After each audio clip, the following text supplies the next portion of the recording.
সোণোৱাল কছাৰীসকল আচলতে আপোনালোকে আচৰিত খাব যে পাটমাদৈ চৰাই নিচিনা। সেইটো কাৰণে পাটমাদৈ চৰাই হ'ল এটা বহুৰঙী চৰাই, হয়তো এইটো অঞ্চলত থাকিব পাৰে, নগৰাঞ্চলৰ পৰা নোহোৱা হৈ গৈছে। তেওঁলোকক কোৱা হৈছে পাটমাদৈ চৰাইৰ নিচিনা বহুবৰ্ণিক। এই জনগোষ্ঠীটো সাংস্কৃতিক উপাদান হিচাপে তেওঁলোক বহুবৰ্ণী, আৰু এই গামোচাখনৰ ৰংটো আৰু পাটমাদৈ চৰাইৰ ৰংটো একেই। ইয়াৰ পিছত কৈছে যে তেওঁলোকৰ যিখন ফুলবিলাক এই জনগোষ্ঠীটোৱে য'ত যিবোৰ জেগাত বসবাস কৰি অসমৰ এইটো প্ৰান্তৰ পাইছেহি, ডিব্ৰুগড়, টেঙাখাট, তিনিচুকীয়া, শদিয়া, মাজুলী বা এইটো প্ৰান্তৰ আহিছে, সেই গোটেই প্ৰান্তৰটোক এই গামোচাখনে প্ৰতিনিধিত্ব কৰে। তাৰ ভিতৰত এতিয়া যদি আপুনি ফুলবোৰ চাই, ফুলবোৰত দেখিব যে আপোনালোকে যিসকলে তাঁত বয়, যিসকল বোৱনী, তেওঁলোকে হয়তো নাজানে যে, বহুতে হয়তো নাজানে, বহুতে জানিব যে কেলেনো এই ফুলবোৰ দিছোঁ। আমি যে এনেকৈ দি আছোঁ যে ফুলবিলাক, সেই ফুলবিলাকনো আমি কেলে দিছোঁ। তেওঁলোকে কৈছে যে তেওঁলোকে যিবিলাক জেগাত আছিলে, সোণোৱাল মানুহখিনি যিবিলাক জেগাত আছিলে, সেই জেগাবিলাক কিছুমান জেগাত পখিলা আছিলে, গতিকে সেই জেগাটোত তিনিচুকীয়া ডিষ্ট্ৰিক্টত পখিলা আছে, বহুত পখিলা থকাৰ কাৰণে এইটো ফুলত পখিলা দিয়ে।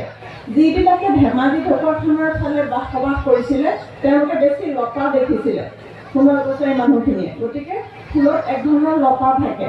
আৰু ইয়াৰ পিছত সোণোৱাল কছাৰীসকলৰ মাজত শৰাইখন বহুত এটা মানসম্পন্ন এটা বস্তু, গতিকে কিছুমান গামোচাত শৰাইখনো তেওঁলোকে প্ৰতিনিধিত্ব কৰে।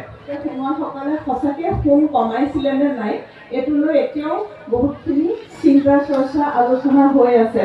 গতিকে সোণক প্ৰতিনিধিত্ব কৰিছে বুলি কেইবাজনো বিজ্ঞলোকে কোৱাৰ পিছতো আমি এইটো এতিয়া পতিয়ন যাব নোৱাৰোঁ যে তেওঁ সঁচাকৈ সোণ কমোৱা সোণোৱাল নে বা সোণোৱাল কছাৰীসকলে অন্য কিছু কামক প্ৰতিনিধিত্ব কৰিছিলে।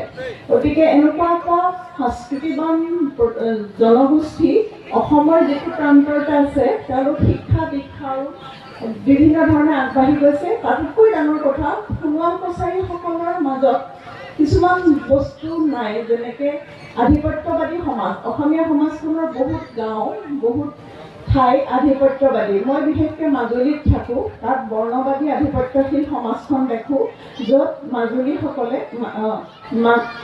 মানুহসকলে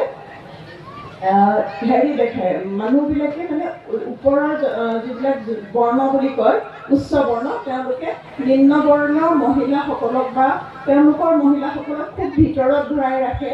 পৰ্দা প্ৰথা নহ'লেও মই নিজেও সেইটো ভুক্তভোগী। মই যিখন গাঁৱত প্ৰতিনিধিত্ব কৰিছোঁ, বৰ্ণবাদী প্ৰতিনিধিত্ব থকাৰ কাৰণে তাত মহিলাসকলে মুকলিতে ওলাই আহিব নোৱাৰে, ওলাই আহিলেও সমাজ ব্যৱস্থাটোৱে বেয়া পায়। কিন্তু সোণোৱাল কছাৰীসকলৰ মহিলাৰ স্থানটো খুব সন্মানজনক। তেওঁলোকে ৰাজহুৱা কাম কাজত এসময়ত একেলগে সহযোগিতা কৰিব পাৰিছিলে, তেওঁলোকে আনন্দ মনে নাচিব পাৰিছিলে। মই যিখন গাঁৱত জন্ম হৈছোঁ, মই যিখন গাঁৱত ডাঙৰ দীঘল হৈছোঁ, মাজুলীৰ যিখন গাঁও সত্ৰৰ ওচৰত, সেইখন গাঁৱত এতিয়াও আমি বিহু নাচিব নোৱাৰোঁ আমাৰ গাঁৱৰ সমাজ ব্যৱস্থাটোত। গতিকে সেই মুক্ততাটো আমি মহিলাসকলে এতিয়াও পোৱা নাই। এতিয়া অলপ মহিলা ওলাই আহিছে, কিন্তু এইটো খুব বহুত দেৰিকৈ ওলাই আহিছে। গতিকে সেইবোৰলৈ চালে এখন মুক্ত আৰু বহল সমাজ সোণোৱাল কছাৰীসকলৰ মাজত আছিলে। আৰু এটা মোৰ অভিজ্ঞতা আছে যে মই যেতিয়া চাবুৱালৈ আহিছোঁ চাকৰি সূত্ৰে, লক্ষীনন্দনৰ চাকৰি সূত্ৰে, তেতিয়া মোৰ হাতত আহি পাইছিলে গগন চন্দ্ৰ সোণোৱালৰ গোটেই ৰচনাৱলীখন। তেখেতৰ জোঁৱাই কবি, তেখেতে মোক এই কিতাপখন হাততে দিছিল, আৰু তেতিয়া সেই কিতাপখন পঢ়ি মই আচৰিত হৈছিলোঁ যে এটা সমৃদ্ধিশালী ইতিহাস আছে। আৰু বিশেষকৈ সোণোৱাল কছাৰীসকলৰ, তাৰ আগতে অৱশ্যে মোৰ জ্ঞান অতি সীমিত, এতিয়াও সীমিত, কিন্তু তাৰপিছত মই অলপ আগ্ৰহী হৈ থাকিলোঁ আৰু আপোনালোকৰ মাজলৈ আহিলোঁ। কিন্তু মই এটা কথা কওঁ যে হয়, সাহিত্য সভা গঠন হৈছে, খুবেই ভাল কথা। অসম সাহিত্য সভা 100 বছৰ, এতিয়া 100 বছৰ 17 চনতে 100 বছৰ পাৰ কৰিলে, গতিকে এতিয়া বহুত দিন পাৰ হ'ল। কিন্তু পঢ়া আৰু জ্ঞানৰ প্ৰসাৰটো ব্যক্তিগত কথা। এইটো সাহিত্য সভাই ইনিচিয়েটিভ লৈহে দিব পাৰে, আপোনালোকক উৎসাহিত কৰিব, অনুপ্ৰাণিত কৰিব। আৰু এই গোটেই মোবাইলৰ যিটো আসক্তি, এই সংস্কৃতিৰ পৰা ল'ৰা ছোৱালীখিনিক কিতাপৰ মাজলৈ নিয়াটো বহুত টান কাম এতিয়া এই যুগত। গতিকে কিছুমান কৰ্মশালাৰো মই ভাবিছোঁ সোণোৱাল কছাৰী সাহিত্য সভাই কৰিব। এইটোৱে আটাইতকৈ এতিয়া ডাঙৰ চেলেঞ্জ প্ৰত্যাহ্বান হৈ উঠিছে সাহিত্যৰ ক্ষেত্ৰত যে নতুন প্ৰজন্ম, যিখিনি প্ৰজন্ম প্ৰি ক'ভিড পষ্ট ক'ভিড কালৰ যিসকল প্ৰজন্ম, তেওঁলোকে কিন্তু কিতাপৰ ওচৰলৈকে যাবলৈ মন নকৰে। তেওঁলোক আচলতে বহুজাতিক কোম্পানী এক বেলেগ ধৰণৰ আধিপত্যবাদৰ মাজত আমাক সকলোকে ভৰাই দিয়া হৈছে। তেওঁলোকক মানে খুব খৰগতিৰে যাবলৈ লাগে। তেওঁলোকে আনকি আজিকালি চিনেমা এখন চাবলৈও ধৈৰ্য নাই। তেওঁলোক 2 মিনিট 3 মিনিটৰ ভিতৰত ভিডিঅ'টো শেষ হ'ব লাগে আৰু এনেকৈ কৰোঁতে তেওঁলোকৰ চিন্তা ধৈৰ্য গোটেইখিনি হেৰুৱাই পেলাইছে।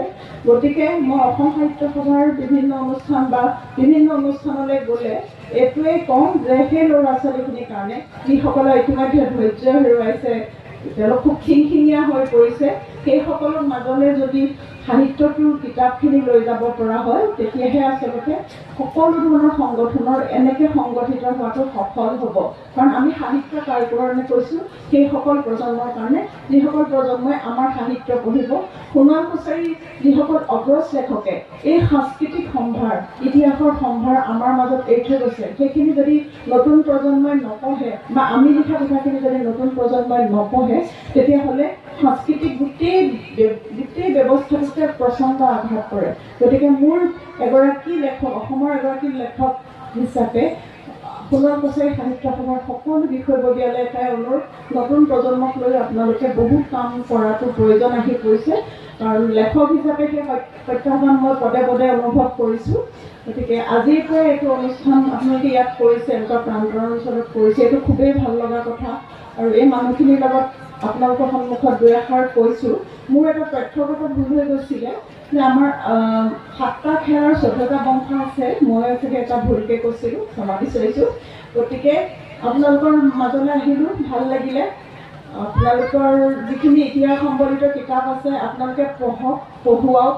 আৰু সাহিত্য সভাই যিটো বৃহৎ উদ্দেশ্য, এটা ডাঙৰ উদ্দেশ্যলৈ আপোনালোকৰ মাজলৈ আহিছে, সেইখিনি সফল হোৱাত আপোনালোকে সহায় কৰক।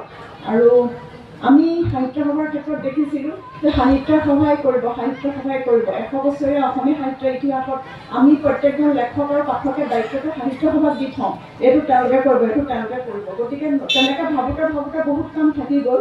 এতিয়া সোণোৱাল কছাৰী সাহিত্য সভাই আপোনালোকক এখন মঞ্চ দিছে, চিন্তা কৰিবলৈ এখনখিনি সময় দিছে।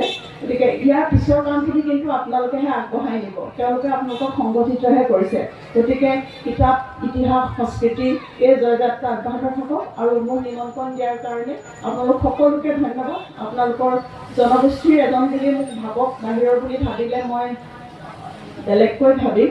গতিকে অসমীয়া জাতিটো এইটোৱেই ভাল যে আমি অসমীয়া গামোচাখনৰ ফুলটো সোণোৱাল কছাৰীৰ পৰাহে লৈছোঁ বহুত ক্ষেত্ৰত। গতিকে এই এটা বেলেগ ধৰণৰ অৰ্গেনাইজ সংস্কৃতি। গতিকে আপোনালোকক লগ পাই বহুত ভাল লাগিলে। এইটো অঞ্চললৈ প্ৰথম আহিছোঁ, ৰাস্তাটো আহোঁতে মই ৰতন হাজৰিকা ডাঙৰীয়াক মই কৈ আহিছোঁ যে ইমান ধুনীয়া ঠাই, ইমান ভাল লাগিছে মোৰ আহি।